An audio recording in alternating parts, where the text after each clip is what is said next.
La vie facile, la cupidité, le luxe, le bling-bling, trop de risques, trop de conséquences. Je suis là, je vis dans le luxe, j'ai tout ce qu'il me faut, mais ma vie est pitoyable. Je suis une jeune fille comme tout le monde, je suis sur les réseaux sociaux, j'ai des comptes TikTok, Instagram, Snap, un peu partout. Je poste des vidéos de moi, des photos de moi, dans lesquelles je parais très jolie parce que j'utilise des filtres comme tout le monde. Et sur Instagram, j'ai fait la rencontre d'une personnalité, oui, une personnalité non des moindres, qui m'a approché. On s'est écrit un bon moment. J'ai aimé son feeling et puis voilà, nous sommes accordés sur un rendez-vous. Je suis allée le rencontrer dans une villa un jour et le rendez-vous s'est bien passé. Il m'a bien reçu, il m'a couvert de cadeaux. J'étais contente parce que c'est ce genre de vie que je voulais, rencontrer des autorités, des personnes nanties pour pouvoir me donner assez d'argent pour mener cette vie de luxe que je m'invente. Et ce monsieur n'a ménagé aucun effort pour m'offrir ce que je voulais.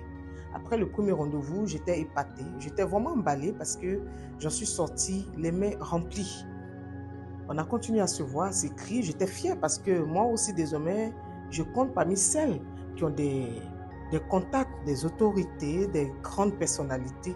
J'étais fière et très heureuse. Et vous savez, dans les relations, il y a de l'évolution. À un moment donné, ça a évolué et voilà, un jour, on s'est retrouvé en intimité. J'ai compris là que le monsieur n'avait qu'un seul désir, aller seulement qu'avec la cime 2. Jamais la cime 1. Jamais, jamais, alors là, jamais.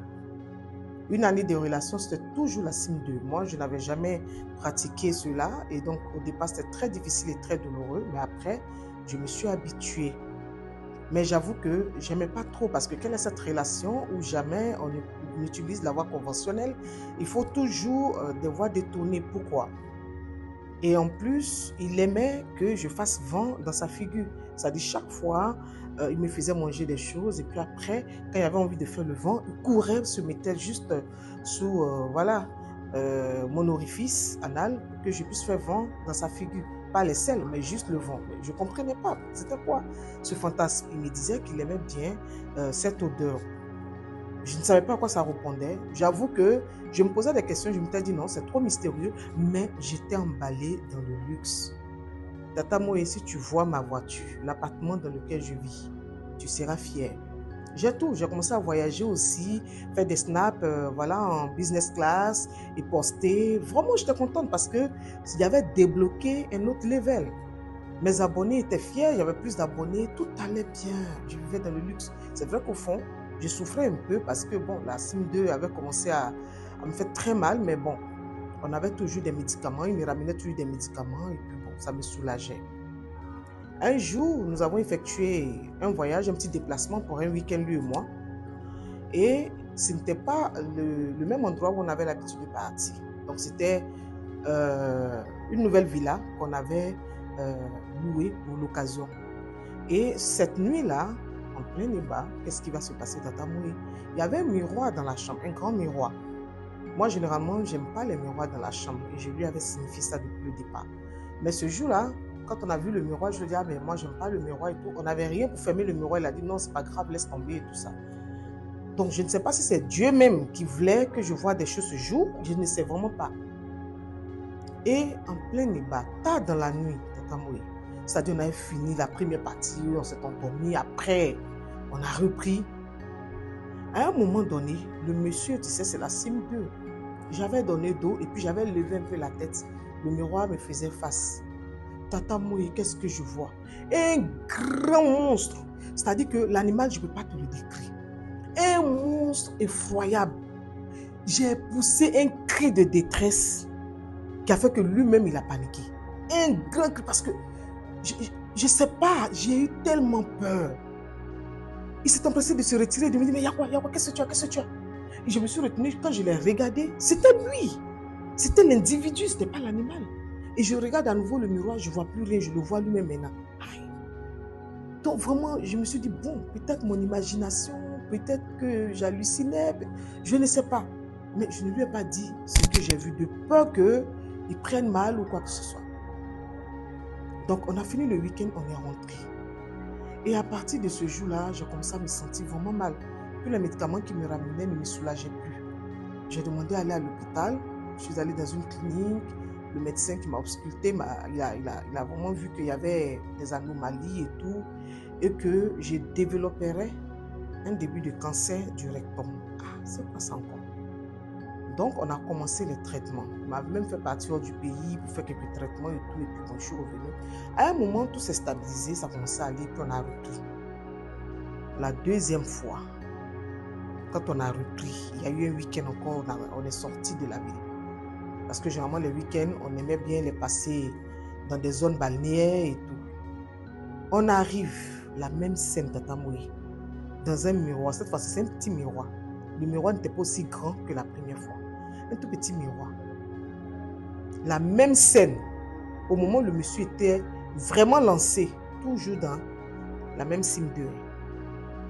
Je regarde, je lève la tête dans le miroir. J'ai dit, le monstre là, je ne peux pas te le décrire. J'en parle et puis j'ai peur. Tellement il est effroyable. Il a crié encore. Et là, cette fois-ci, je n'ai pas pu me retenir. Il a dit non, non, non, je ne veux plus, je ne veux plus. Il dit, mais tu ne veux plus quoi, qu'est-ce qui se passe? Et j'ai dû lui dire, voilà ce que j'ai vu la première fois. Voilà ce que j'ai vu dans le miroir. Aujourd'hui encore. Et chaque fois qu'il écrit comme ça, quand il le regarde, c'est l'individu. Quand il revient regarder le miroir, c'est toujours l'individu. Le monstre disparaît. Ah! Et le monstre, quand je le vois, c'est lui qui est sur moi en fait. Donc là, je lui ai dit non, je ne pouvais pas. J'avais tellement peur, je tremblais de peur. Et donc, on est resté là. Le lendemain, on a même écouté parce que généralement, on part pour 2 jours. Mais là, cette fois, le lendemain, on est revenu. Quand on est revenu, il m'a déposé. Il m'a donné une bonne enveloppe, comme d'habitude, hein, une bonne enveloppe. Et puis, il a dit qu'il effectuerait une mission d'1 mois. Et donc, s'il n'est pas joignable, c'est parce qu'il a une mission et tout. Il dit OK. Quand il est parti, la semaine qui a suivi, je suis tombée malade. Je ne veux pas voir le médecin. Pour moi, c'est toujours... Le gars, il regarde tout mon rectum là. Il était bousillé. Tout est devenu plaie. On a commencé à traiter. On me diagnostique un cancer du rectum. Ah! Pourtant, on avait pris des dispositions. Le médecin a dit, ah, mais je t'avais dit d'arrêter. Et voilà, tu as continué et tout ça. Donc, et qu'à ce stade, on pouvait encore rattraper. On a commencé à traiter Tatamoui. Ça fait des mois que je traite, ça ne va pas. Je suis devenue maigre, j'ai perdu l'appétit. Je ne me retrouve plus. Et le comble, le monsieur n'est plus présent. Je l'appelle, sur 2 appels, 3 appels, peut-être qu'il va décocher une fois pour me dire, je te rappelle, je suis en réunion, je suis en séminaire, il n'est plus disponible pour moi. Il ne m'envoie plus rien. Bon, j'en ai suffisamment. En tout cas, il m'en a donné suffisamment. Je peux investir ça et là et tout. Ce n'est pas de l'argent que j'ai besoin. Mais là, j'ai l'impression que c'est grave. Quand c'est de rectum, je ne sais pas. Vais-je en mourir? Ne vais-je pas en mourir? Je ne sais vraiment pas. Notre tata Moué, je suis perdue. Affaire de réseau, j'ai rencontré quelqu'un, il est bien. Mais voilà, c'est pratique. Je suis restée dedans.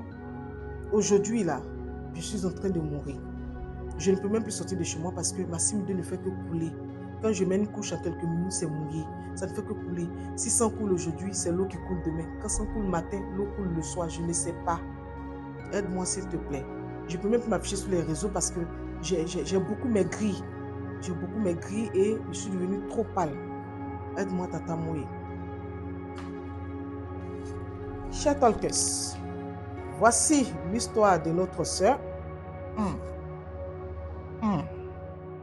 Vos commentaires, vos avis sont attendus. Donnez des conseils à notre sœur. Qu'est-ce qu'elle doit faire dans ce cas? Partagez, likez, abonnez-vous. Vous savez qu'ici à Real Talks, c'est vous qui avez la parole. C'est vous qui donnez les conseils. C'est vous qui donnez des orientations. Nous nous chargeons de juste vous rapporter le vécu des gens qui nous approchent. Alors, chacun son travail. Likez, commentez, abonnez-vous, invitez vos amis si vous aimez les histoires de Tata Moué. À très bientôt pour d'autres histoires encore plus palpitantes.